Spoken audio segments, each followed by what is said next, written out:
दोस्तों, क्या आपने कभी सोचा है कि पानी और नमक की मदद से हम 220 वोल्ट पे छोटी मोटर चला सकते हैं? आज मैं आपको एक ऐसा एक्सपेरिमेंट दिखाने वाला हूँ, वो देख कर आप हैरान हो जाओगे। मैंने यहाँ पे एक छोटी सी मोटर बनाई है, इसका नाम है यूनिवर्सल मोटर। मैंने इसको चलाने के लिए एक ऐसा रेजिस्टेंस तैयार किया है जो पानी और नमक पे काम करता है। और जैसे ही मैंने मोटर चलाई, इसकी स्पीड देख के मैं शॉक हो गया। आप वीडियो को पूरा देखो, नहीं तो सबसे मज़ेदार पार्ट मिस कर दोगे। तो दोस्तों, मैं पहले आपको बता देता हूँ कि इस मोटर को आपको घर पर कैसे बनाना है। सबसे पहले दोस्तों आपको वाइंडिंग की तार लेनी है। उसके बाद दोस्तों लेना है हमें ट्रांसफार्मर की कोर का मटेरियल दोस्तों सिलिकॉन स्टील होता है या फिर आयरन होता है। इसके ऊपर हमें तार लपेटनी है और एक कॉइल बनानी है। तो अब लेना है 12 वोल्ट मोटर का आर्मेचर, और 12 वोल्ट मोटर के पीछे जो कार्बन की प्लेट होती है वह हमें लेनी है। तो इस आर्मेचर को हमें कार्बन ब्रश की प्लेट में अच्छी तरह से लगा देना है। और दोस्तों आपको एक करना है कि एक पीवीसी पाइप से एक स्टैंड बना लेना है मोटर के लिए। तो मैं फेविक्विक से इसे अच्छी तरह से चिपका देता हूँ। और आर्मेचर चेक जरूर कीजिए दोस्तों कि फ्रीली घूम रहा है कि नहीं। यहाँ पे दोस्तों मैंने 2 कोर बनाई है और उसमें कॉइल भर दी है अच्छी तरह से। और इसको फेविक्विक की मदद से हमें चिपका देना है। और इस कोर में और आर्मेचर में हमें थोड़ा एयर गैप छोड़ना है। और आर्मेचर चेक कर लेना है कि घूम रहा है कि नहीं ठीक से। तो यहाँ पे जो वाइंडिंग का इंसुलेशन था वो निकालने के लिए हमें वाइंडिंग को घिसना पड़ेगा। तो इसका ऊपर का इंसुलेशन आराम से निकल जाएगा। तो यहाँ पे पूरे अच्छी तरह से मैंने कनेक्शन कर दिया है दोस्तों। तो दोस्तों हमारे 220 वोल्ट का तार पहली कोर में लगाना है, और पहली कोर का तार हमारे आर्मेचर में लगाना है, और आर्मेचर का दूसरा तार हमें दूसरी कोर में लगाना है, और दूसरी कोर का तार हमें 220 वोल्ट में लगाना है। यहाँ पे दोस्तों आपको एक चीज़ ध्यान में रखनी है कि हमें एनएस पोल बनाने हैं यहाँ पे। तो दोस्तों आपको डायग्राम की मदद से पूरा समझ में आ गया होगा। तो हमारे घर में जो मिक्सर होता है उसमें इसी टाइप की मोटर यूज़ की जाती है। तो दोस्तों 12 वोल्ट डीसी पर ये मोटर थोड़ी धीरे चलती है, लेकिन 24 वोल्ट डीसी देने पर काफ़ी अच्छे से चलती है। तो यहाँ पे मैंने पूरा सेटअप अच्छी तरह से कर लिया है। लेकिन आपको एक चीज़ ध्यान में रखनी है कि जब 220 वोल्ट एसी पर मोटर चलेंगी तो मोटर को बिल्कुल भी हाथ नहीं लगाना है, नहीं तो आपको बहुत बड़ा शॉक लग सकता है। और जब हम 220 वोल्ट सप्लाई ऑन करेंगे तो हमें धीरे धीरे पानी में नमक डालना है, जिससे कंडक्टिविटी बढ़ना चालू हो जाए।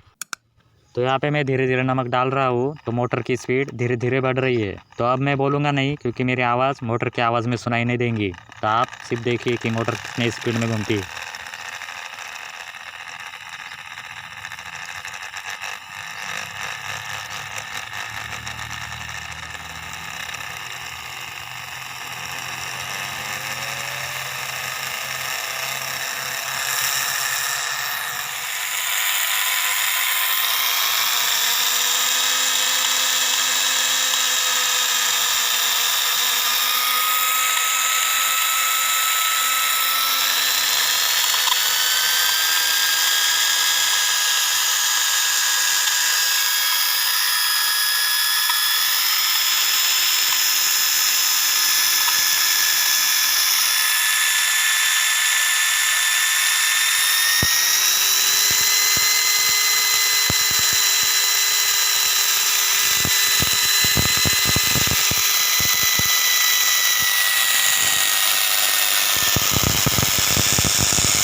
दोस्तों यहाँ पे कम्यूटेटर पे बहुत ज़्यादा स्पार्किंग हो रही है।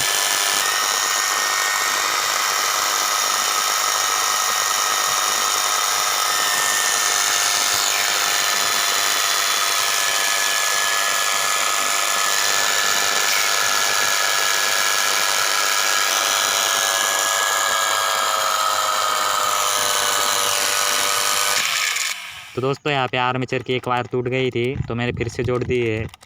तो मैंने यहाँ पे नया पानी लिया है, तो फिर से एक बार हम स्टार्ट करेंगे। तो दोस्तों मोटर के आर्मेचर की एक कॉइल ठीक से काम कर नहीं रही है, लेकिन मोटर अच्छे से चल रही है। तो चलिए दोस्तों हम नमक को फिर से डालना चालू करते हैं और देखते हैं कि मोटर की स्पीड कितनी ज़्यादा बढ़ती है।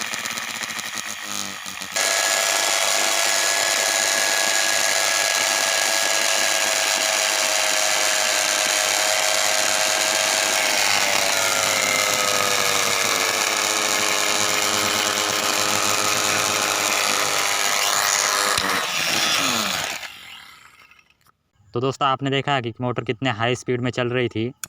और यहाँ पे मोटर के जो कार्बन ब्रश थे वो पूरी तरह से टूट गए हैं, और जो आर्मेचर का कम्यूटेटर था वो भी जल गया है पूरी तरह से, और टूट भी गया है। तो दोस्तों आपको ये वीडियो कैसा लगा कमेंट में ज़रूर बताइए, और ऐसे ही वीडियो के लिए चैनल को सब्सक्राइब कीजिए और वीडियो को लाइक ज़रूर कीजिए।